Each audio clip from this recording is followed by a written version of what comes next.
আসসালামু আলাইকুম। তো আমি প্রায় ৪৫ দিন আগে আমি একটা ভিডিও ছাড়ছিলাম। সেটা হচ্ছে আমার পরিত্যক্ত জমিতে আমি চতুর সাইডে আমি স্মার্ট নেপিয়ার ঘাসের কাটিং রোপণ করেছিলাম।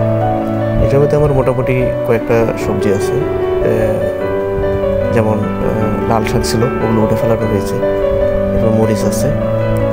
তো আমি ঢাকা থেকে আসার পরে দেখলাম, আমি মূলত ঢাকাতে থাকি, প্রতি এক মাস পর আসি আর কি। তো আসার পরে দেখলাম যে আলহামদুলিল্লাহ, তো যে ঘাসের কাটিংগুলো লাগিয়েছিলাম বেশ খুব ভালো হয়েছে, কিন্তু এগুলো নিড়ানি দেওয়া হয়নি। এগুলো নিড়ানি দিলে খুব সুন্দর দেখা যাবে।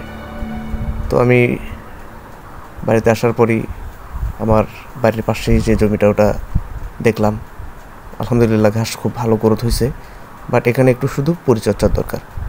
তো আমি তো ঢাকাতে থাকি, তো এক মাস পর আসলে তখন একটু পরিচর্যা করি।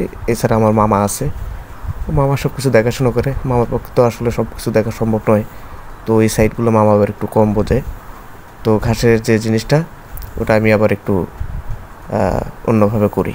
তো এখানে দুইভাবে ঘাস লাগানো হয়েছিল। ছোটো ভাইয়েরা ওরা ঘাসগুলো প্রথমে খাড়া করে গেড়ে কাটিং লাগিয়ে দিয়েছিল। তো ওগুলোর থেকে আমি যেটা লাগিয়েছিলাম ওটার গ্রোথ আর কি ভালো, আমি ওগুলো পুঁতে দিয়েছিলাম।